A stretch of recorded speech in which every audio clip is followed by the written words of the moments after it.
The sky was clearing in Belfast on Easter Tuesday, the 15th of April 1941, as 180 German bombers took off from aerodromes in northern France. Flying over Cherbourg and Cardigan Bay, the raiders dropped to 7,000 feet as they approached the Ards Peninsula. At 10:40 p.m, the sirens in Belfast began to wail. The elite Pathfinder squadron Kampfgruppe 100 led in the first wave of bombers. Casting intense light, hundreds of flares drifted down. Incendiaries and explosives followed, including 76 landmines, designed to rend apart the reinforced concrete and steel of factories.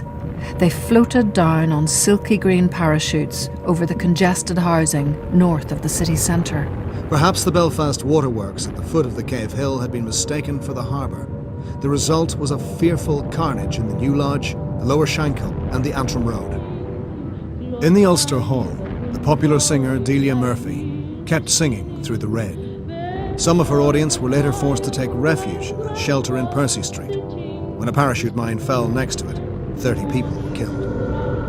HMS Furious was the only vessel in port to add to the anti-aircraft barrage, but she sheared loose from the recoil of her guns. At 1:45 a.m, a bomb wrecked the central telephone exchange. All contact with Britain and Belfast's anti-aircraft operations control room was cut off. The defending guns on the ground now fell silent, for fear of shooting down the RAF's Hurricane fighters, which, with cruel irony, had been withdrawn shortly before by Fighter Command. For another 2 hours, the Luftwaffe attacked Belfast, completely unopposed. Around 140 fires now raged in the city. Just as the auxiliary fire service arrived to fight the Great Inferno sweeping across the Antrim Road, the water pressure fell away. The mains had been cracked in 30 places.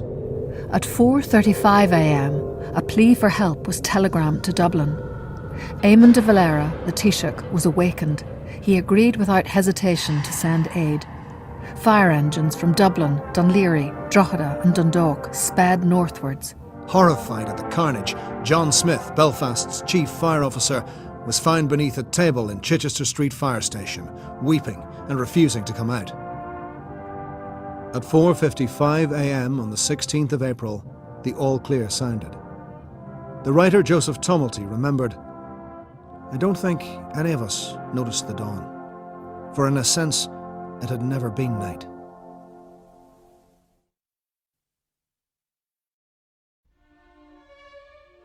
Towards the end of the 1941 Easter Tuesday Blitz, a Luftwaffe pilot described on German radio his impressions of Belfast. He spoke of whole blocks of buildings set on fire and pouring out smoke. Flashes of lightning from exploding bombs coming up towards us some hundreds of metres into the air. Belfast wasn't the only place in Northern Ireland to feel the impact of 203 metric tons of bombs and parachute mines and 800 firebomb canisters cast down by 180 German aircraft. In an attempt to block the Foyle River at Londonderry, a single German plane dropped 2 large parachute mines on Messines Park off the Buncrana Road. One totally demolished 5 houses and killed 15 people. In County Down, bombs fell on Scrabo Hill and on the Green Road and Cumber Road in Newtonards. The aerodrome at Newtonards was deliberately targeted and 10 guards were killed. 14 bombs fell in Bangor, most destructively in Ashley Gardens, killing 5 people. At dawn, on Wednesday the 16th of April, a thick yellow pall covered Belfast. Exhausted air raid wardens, firemen and ambulance men tore at the smouldering rubble to bring the trapped, dead and injured to the surface. The writer Sam Hannah Bell remembered, "We wrestled with street doors blown halfway down hallways. From under the stairs of a house, we extracted an old woman, still clutching a miniature Union Jack." On the Crumlin Road, army lorries were piled high with corpses and severed limbs. Many of the dead were brought into the Falls Road public baths. As more arrived, the pool had to be emptied in order to lay out over 150 corpses. One of the attendants, Joseph McCann, recalled. One coffin contained a young mother with her 2 dead children, one in each arm. One lovely girl of 16 lay in a coffin in her white confirmation robe, with blue silk ribbon and black hair. 255 corpses were laid out in St George's Market. On Monday, the great number of unclaimed dead were buried in mass graves. Protestants at the city cemetery and Catholics, identified by rosaries and emblems, in the Milltown cemetery close by. Meanwhile, widespread looting and panic reigned. Around 6,000 terrified people arrived in Dublin from Belfast, including an air raid warden still wearing his helmet. Tens of thousands were now pouring out of the city for the countryside.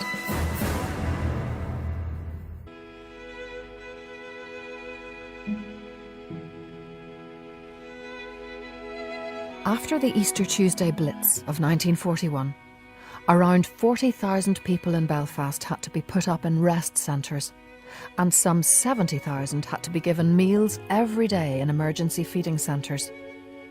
Many citizens decided to leave the city altogether. The Belfast Telegraph reported, Children clutched their favourite dollies. Many brought with them their pets, from budgerigars to tabbies. On the 16th of April, Joseph McCann saw Streams of people moving up the falls, the women and children with mattresses and bedclothes strapped to prams and handcarts. In South Belfast, Moya Woodside watched an exodus on foot. Trams, lorries, trailers, cattle floats, bicycles, delivery vans, anything that would move was utilised. Hundreds were waiting at bus stops, anxiety on every face. This mass migration from Belfast brought into the open the extreme deprivation of those now bombed out of congested streets who had endured 2 decades of unemployment and neglect.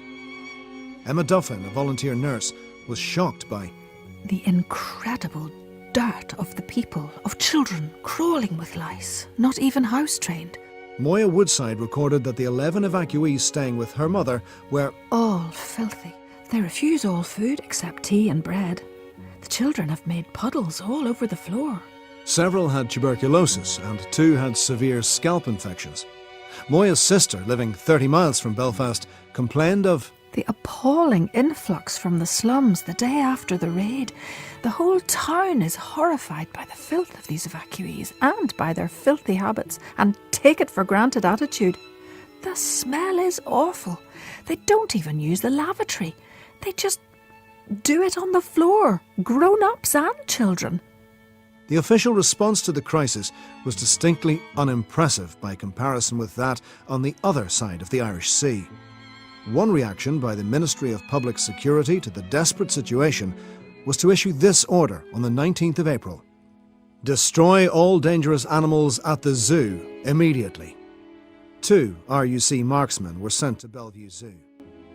The Belfast Telegraph reported that the head keeper, Dick Foster, stood by with tears streaming down his face as the executioners proceeded from cage to cage and dispatched the animals, 33 in number, and a vulture.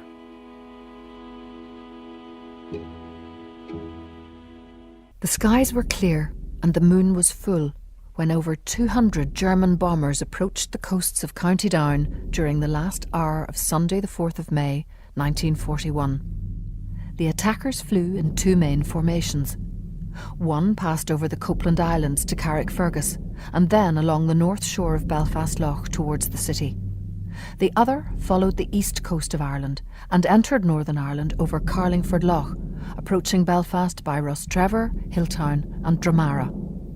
At 10 minutes past midnight, the sirens sounded a red alert.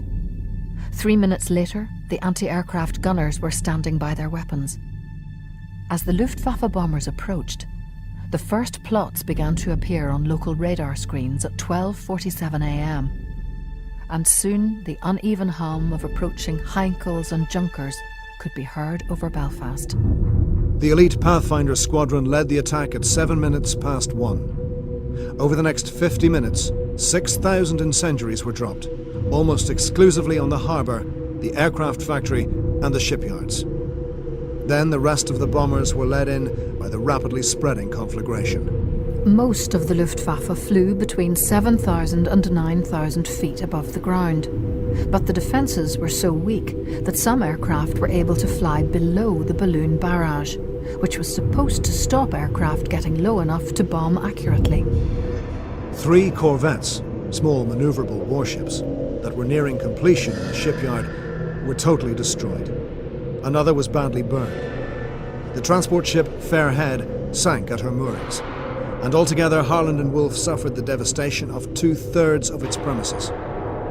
Much of the densely inhabited area around the Newtonards Road was burning fiercely. Much damage was inflicted on the city centre. The area around St Anne's Cathedral burned intensely. Almost the whole northern side of High Street was ablaze down to the Albert Memorial.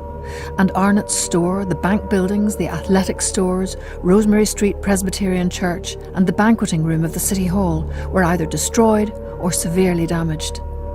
That night, almost 300 people, many from the Shankill, took refuge in Clonard Monastery in the Lower Falls. The monastery's chronicles record that prayers were sung by the occupants during the bombing. 6 fire crews drove from Londonderry. One driver, Charlie Gallagher, had to stop to let his engine cool at the top of the Glenshane Pass. There, 45 miles from Belfast, the fires were clearly visible, and, he recalled, they appeared to pulsate up and down. At dawn, the Germans had gone, but the fires raged on.